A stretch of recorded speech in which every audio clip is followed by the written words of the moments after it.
Hola tout le monde, j'espère que vous allez bien. On se retrouve aujourd'hui sur ma chaîne de bonne humeur et tout en couleur. Donc cette vidéo s'intitule J'arrête tout. Vidéo un petit peu particulière, mais j'aime bien dire ça. Mais pour le coup elle est vraiment particulière parce que je vais parler un petit peu à cœur ouvert. Je vais te donner un petit peu mon ressenti sur les réseaux sociaux ces dernières années. Je me suis totalement perdue à un moment et j'avais trop besoin de t'exprimer comment je me sens aujourd'hui parce que bref, je mets le générique et après je te raconte. Quand on me demande ce que je fais dans la vie, mon travail, ce que j'aime répondre, c'est que je prends soin des femmes, que je les aide à s'accomplir, que je les aide à être en meilleure santé. Et moi justement, je suis là pour faire prendre conscience à chaque femme qu'elle est incroyable et qu'elle a un potentiel monstrueux à l'intérieur d'elle. Donc pour être sincère avec toi, ça fait très longtemps que je suis sur les réseaux sociaux, genre je suis un peu un dinosaure, tu vois, genre ça fait depuis 2010. Donc clairement ça fait longtemps. Et quand je me suis inscrite sur les réseaux sociaux, il n'y avait pas de monétisation, il n'y avait pas de partenariat, il n'y avait rien en fait. C'était juste du partage, t'achetais tes trucs, tu montrais ce que t'achetais, tu parlais de ton quotidien, de tes peines, de tes douleurs. Si tu entends quelqu'un derrière, c'est ma chaîne qui fait que de ronfler, elle est juste derrière sur mon siège. Donc voilà, c'était hyper naturel et il n'y avait aucune recherche de likes, d'abonnements, etc. Parce qu'il me semble même que les likes n'existaient pas. Je crois que ça n'existait pas, en tout cas sur YouTube, parce qu'Instagram n'existait même pas encore à l'époque quand j'avais ouvert ma chaîne. Et donc, moi personnellement, j'ai ouvert ma chaîne à l'époque parce que je rêvais d'être maquilleuse. C'était un rêve ultime, un but ultime depuis que j'étais enfant. Je l'ai ouverte, j'y suis parvenue, tout s'est très bien passé. Et bon, après ma vie a changé, je me suis reconvertie, j'ai fait une reconversion professionnelle et je me suis mise dans le sport à fond. Et là, ça fait donc 9 ans que je fais du sport. Bientôt 10, mais ça fait officiellement 4 ans, voilà, que c'est mon métier. Et je me suis perdue sur les réseaux parce qu'il y a eu tellement de changements, mais tellement de changements. Il y a eu un système d'algorithmes, il y a eu plein de choses, et plein de choses qui te poussent tout le temps en fait à faire plus, à créer plus de contenu, à être toujours présente, à répondre toujours aux personnes en temps et en heure. Et c'était très compliqué parce que j'ai ressenti beaucoup de pression. J'ai ressenti beaucoup de pression de la part des personnes qui me suivent. Genre type par exemple, tu ne réponds pas dans la demi-heure, tu as des points d'interrogation, genre pourquoi tu m'as pas répondu? Ou tu ouvres un message sans faire exprès dans la nuit parce que t'es dans le cul, t'as une alerte, tu cliques et puis tu zappes. T'as un message genre 2 jours après, parce que forcément tu as oublié le message, type oui tu ne m'as pas répondu et bah je me désabonne. C'était très oppressant, je trouve, les réseaux sociaux à un moment donné. Et surtout avec tout ce qui s'est passé, Covid, confinement, etc. Il y a eu en fait une vague de créateurs de contenu qui du coup ont trouvé le temps en fait et surtout y ont vu un intérêt notamment dans le milieu du sport parce que par exemple moi clairement les programmes sportifs j'en fais depuis 4 ans. Peut-être que quand tu regarderas la vidéo ça fera plus longtemps, mais en tout cas à l'heure où je poste la vidéo ça fait 4 ans. Et quand je les ai sortis, on n'était que 2 ou 3 en France à en faire. Aux États-Unis, non, ils étaient bien plus nombreux, mais en France, on n'était que 2 ou 3.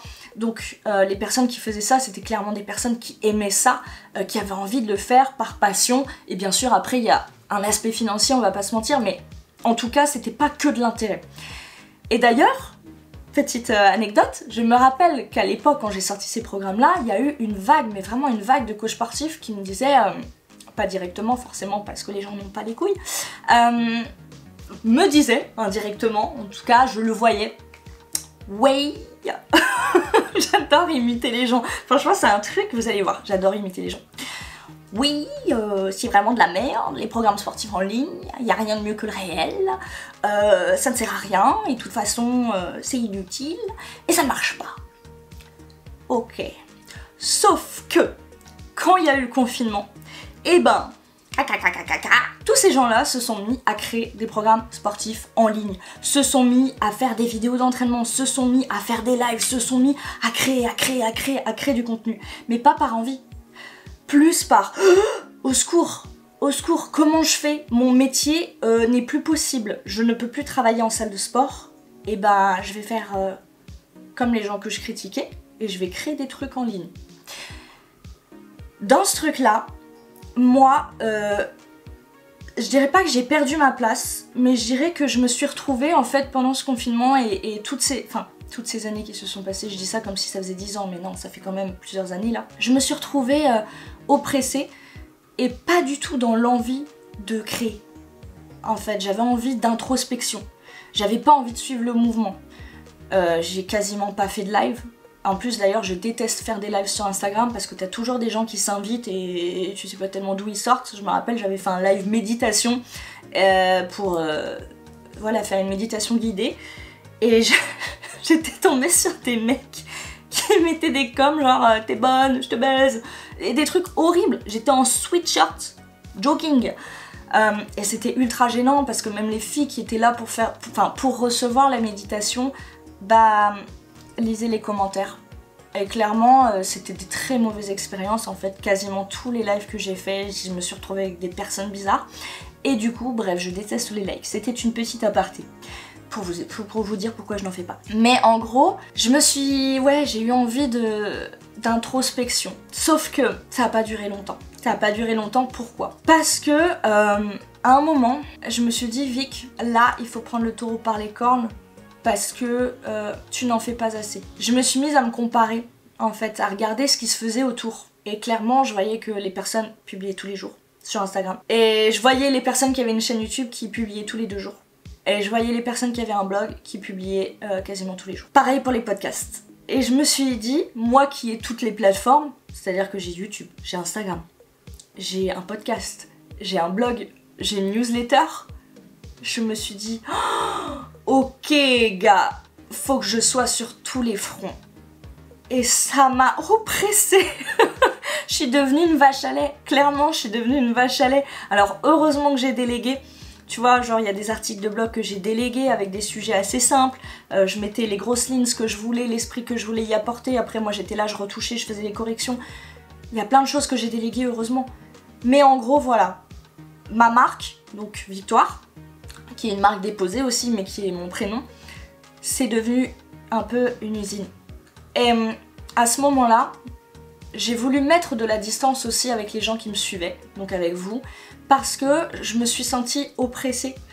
Et je me suis oppressée toute seule aussi, je me suis complètement oppressée toute seule à moi regarder les autres, à me sentir oppressée vis-à-vis de certains commentaires parce que forcément les gens étaient chez eux, les gens étaient confinés, les gens se faisaient chier, les gens s'ennuyaient, les gens avaient pas tellement de vie, donc du coup ils faisaient quoi? Ils étaient sur Netflix, ils étaient sur leur téléphone et il y avait beaucoup de haine, il y avait beaucoup d'initiation dans la vie privée, c'était très dérangeant.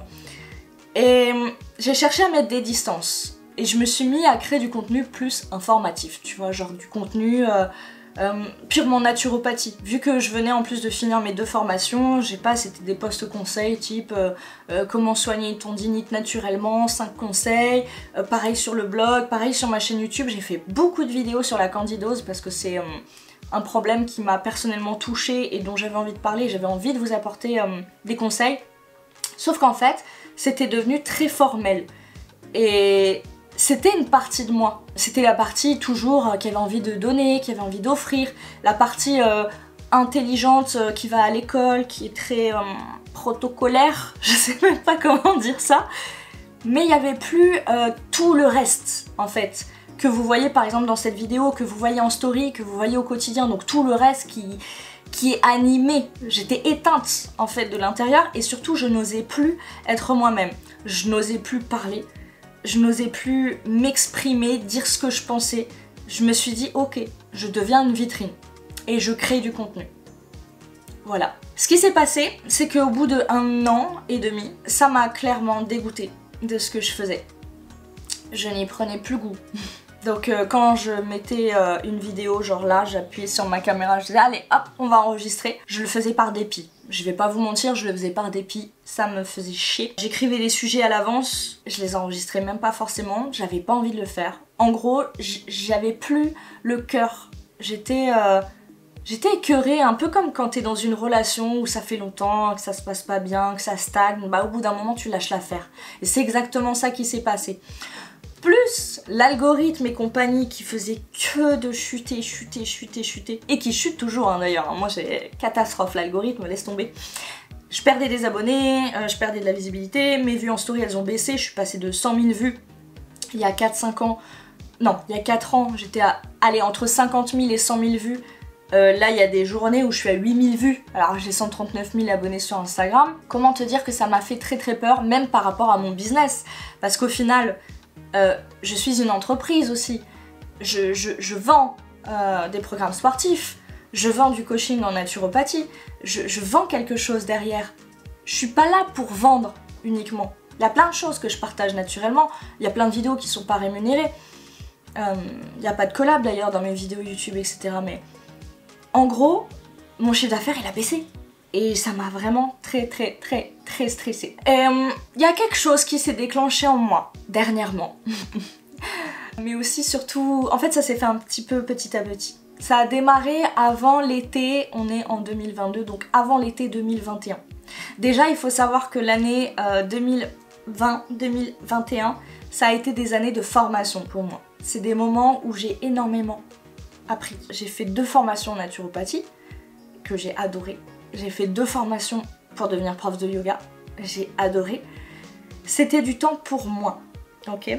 Après j'ai fait plein de trucs mais c'est des médecines alternatives et vous n'allez pas forcément comprendre ce que c'est. Mais si jamais ça vous intéresse, vous pouvez aller sur mon profil LinkedIn, j'arrive jamais à le dire, et vous verrez en fait les formations que j'ai pu faire. Mais en gros, c'est du temps que j'ai pris pour moi.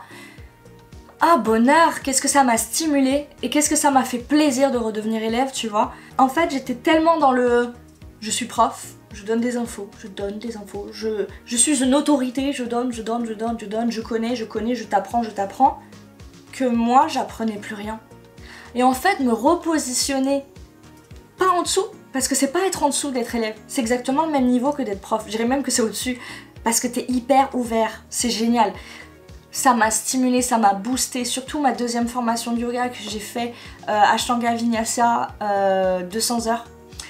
Je suis tombée sur des profs incroyables. Oh là là, mais si vous saviez comme c'était bien. Et ça m'a requinqué, ça m'a redonné des idées, ça m'a donné envie de filmer un programme en live avec des vidéos. Parce que quand j'étais là-bas, je me suis dit, ok, le contact humain, ça me manque. J'ai rencontré des filles incroyables à la formation. J'en ai des frissons là quand j'en parle, j'ai envie de pleurer. J'ai rencontré des filles incroyables. Et ça m'a tellement boostée, touchée, que... très émotive la fille quand même, que je me suis retrouvée. Et donc ça a commencé comme ça.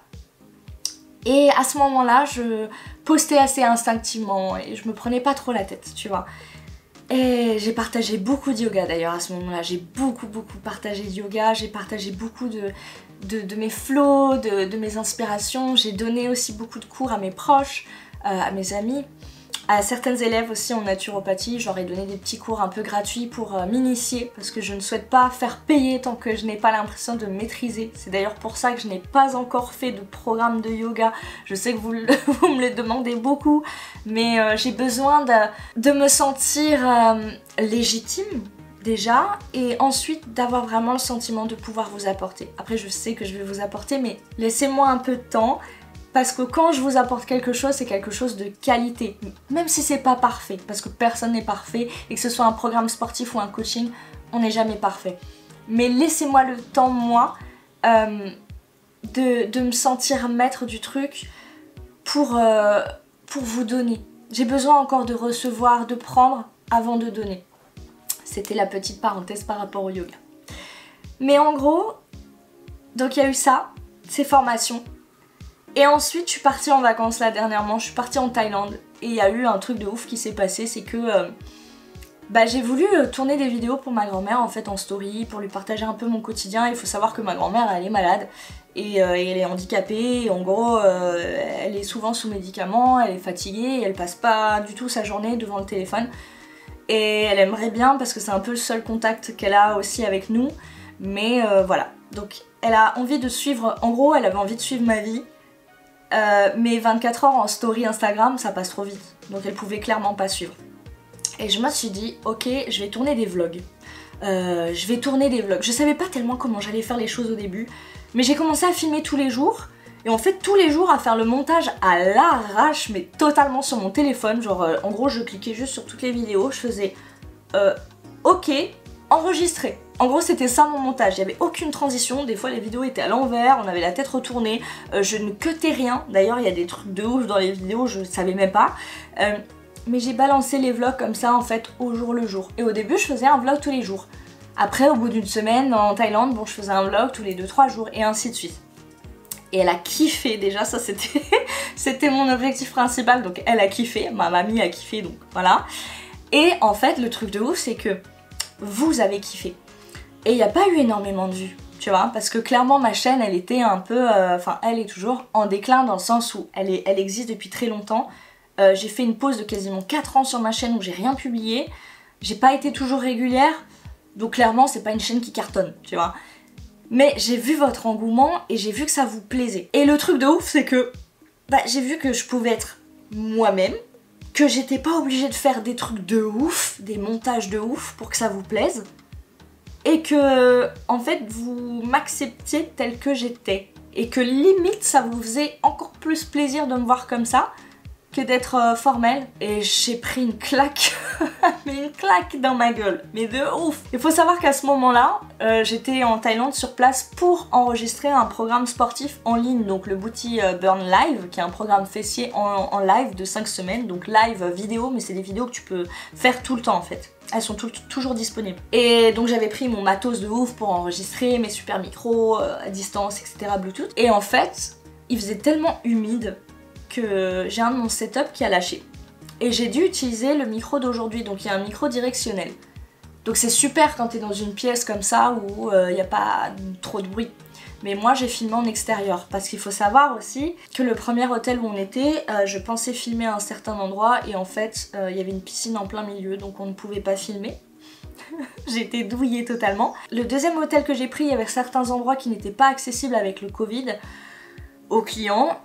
Donc en gros on s'est retrouvé un petit peu en mode putain où est-ce que je filme? J'ai réussi à trouver un hôtel où on avait une espèce de terrasse, on avait pris une chambre parentale, un truc genre suite de luxe, etc. Mais encore le luxe en Thaïlande, c'est pas le luxe de la France, hein. Donc clairement dans les vidéos du programme, on voit la terrasse, il y a une vue magnifique, il y a une baignoire magnifique, il y a des plantes magnifiques, mais il pleut en Thaïlande, donc sur le sol, et ben il y a des plantes, et ben il y a des moisissures, et c'est comme ça, c'est brut. Mais en gros tout ça pour dire que c'était pas du tout comme j'avais prévu. J'avais pas prévu d'enregistrer tous les bruits autour. J'avais pas prévu qu'il y avait un camp de boxe taille juste derrière moi et qu'on entendrait les pendant que je faisais mes exercices, tu vois. Et au début ça m'a stressée de ouf. Je me suis dit oh putain mais ça va pas du tout être comme je voulais. Ah et puis en plus il pleuvait tout le temps. Je me suis dit mais comment je vais faire? J'ai profité de 3 jours de beau temps, j'ai enregistré 15 vidéos en 3 jours. J'étais au bout de ma vie, j'avais plus de jambes. Donc j'ai lancé ce programme là. J'étais un peu stressée des retours. Parce que je vous avoue que je me suis dit j'espère que ça va leur plaire. C'est la première fois que je fais un programme en live. Il est pas parfait, c'est pas le résultat qui était escompté. Pour moi en tout cas. Des fois j'étais tellement fatiguée en fait en faisant les exercices que j'oubliais des reps. Enfin en gros c'est pas parfait. Mais j'ai eu des putains de retours. J'ai eu des retours incroyables de votre part. Là on en est à la semaine 3 du prog. Vous m'avez pas du tout tenu rigueur des petits soucis, des petits trucs. Et encore, bon il y en a pas énormément. Il y en a sur 2 vidéos. Mais vous m'avez tenu rigueur de rien. Et surtout au contraire vous avez kiffé le lieu. Vous avez kiffé le fait de tout entendre, le fait que je vous dise bon bah là on entend les oiseaux, bon bah là on entend ci, on entend ça. Et franchement, truc de ouf comment ça m'a libérée. Donc déjà merci, merci parce que ça m'a fait du bien, mais de ouf. Ça m'a libérée de ouf, ça m'a enlevé un poids de ouf. Moi qui avais l'impression qu'il fallait toujours que tout soit parfait, que limite ta coupe de cheveux doit être parfaite, ton make-up doit être parfait, ta tenue doit être parfaite. En fait quand j'ai filmé ce programme-là, je me suis dit je m'en bats les couilles. J'étais pas maquillée, je m'attachais juste les cheveux en chignon. Je prenais les vêtements qui me passaient parce que de toute façon il faisait tellement chaud en Thaïlande que c'était short, brassière, je prenais ce qui me passait par la main. Et en fait vous avez tellement aimé justement ce côté naturel que ça m'a fait du bien. Et vraiment c'est à ce moment là que je me suis dit putain en fait j'avais tout faux. J'avais l'impression qu'il fallait faire certaines choses mais en fait pas du tout. Pas du tout. Et en fait je peux être moi. Et en fait je peux kiffer la vibes. Et en fait je peux ne pas être parfaite et progresser petit à petit avec vous. Et en fait, on est exactement pareil, on est au même niveau. Il n'y a pas de supériorité, il n'y a rien. Et putain, ça m'a fait du bien, ça m'a débloqué la nuit, je vous jure, ça m'a fait du bien de ouf. Et en gros, ce que je voulais vous dire par rapport aux réseaux sociaux, par rapport à YouTube, par rapport à Instagram, par rapport à tout, c'est que je suis plus du tout dans l'optique du calcul, de la pression que j'ai pu avoir et du fait de produire du contenu, pas du tout. Je suis vraiment dans l'optique de je vais faire du contenu que j'ai envie de faire. Je vais apporter aussi bien du contenu léger, parce que je suis quelqu'un de drôle. Je vais pas me lancer des fleurs, mais quand même. Bon, vous avez peut-être pas le même humour que moi, mais voilà. Je suis fun. J'ai envie de taper des coups de gueule, bah je le ferai. Tu vois ce que je veux dire? Genre, ça va pas faire quelqu'un de moi moins professionnel, je ne pense pas.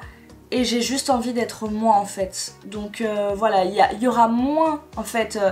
parce qu'avant c'était une fois par semaine, enfin toutes les semaines il y avait un article de blog, un podcast, une vidéo YouTube, 2 ou 3 newsletters et un post Insta tous les jours. Là clairement c'est pas ça. Ça va être une fois par semaine, il y aura un contenu gratuit, peu importe la plateforme et ça va tourner. Un coup YouTube, un coup un podcast, un coup un article de blog. Ça va être ça, les 3 principaux axes.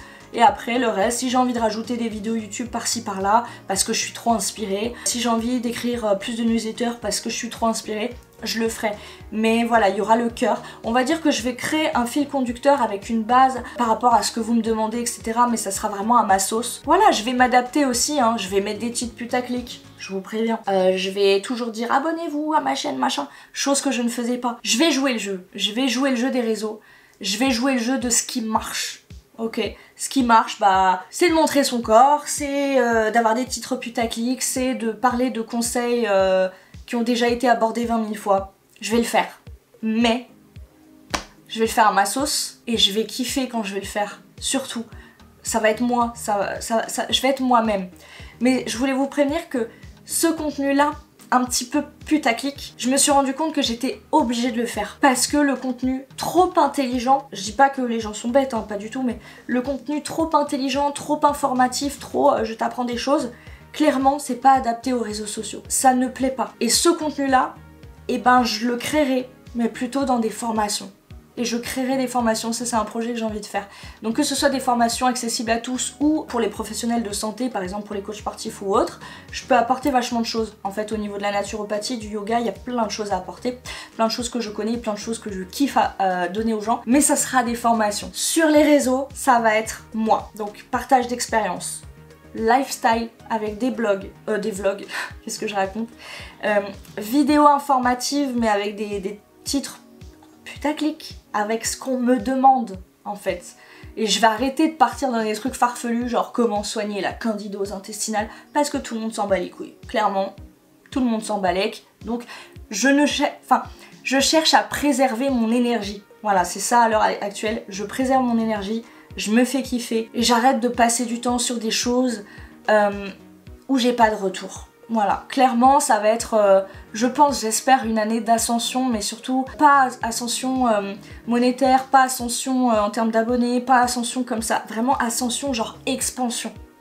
Tu vois, genre je me sens vibrer et j'ai besoin de vibrer à travers la caméra et vous transmettre ça. Donc voilà, maintenant que vous êtes prévenus, que vous connaissez toute l'histoire et aussi la suite, je vous laisse vous abonner à ma chaîne. N'oublie pas de t'abonner à ma chaîne, c'est mieux.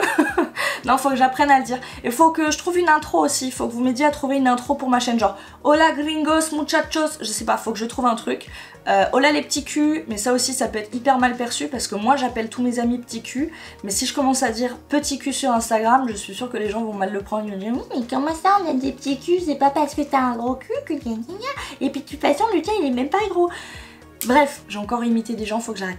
Aidez-moi à trouver une intro, abonnez-vous à la chaîne, abonnez-vous à mon compte Instagram victoire.fit et je vous attends en commentaire. Voilà, beaucoup d'amour, beaucoup de soutien, ça aussi c'est un truc très important que j'osais pas forcément vous demander à chaque fois parce que j'avais peur de déranger, mais là je vais le dire à chaque fois. Lâchez un com, laissez votre trace en fait, peu importe, trace de like, trace de com. Moi je kiffe les commentaires parce qu'il y a de l'interaction. Mais si on laisse un commentaire, on laisse aussi un like parce que du coup YouTube comme ça il se dit ah la vidéo a été likée donc c'est une vidéo bien donc je vais la suggérer à d'autres personnes, tu vois ou tu vois pas. Et c'est comme ça que la chaîne YouTube elle continue de vivre, c'est grâce à vous. So voilà, bref 26 minutes, j'arrête la vidéo, je vous fais des bisous, s'abonne à la chaîne, je vous dis à la prochaine vidéo Et voilà.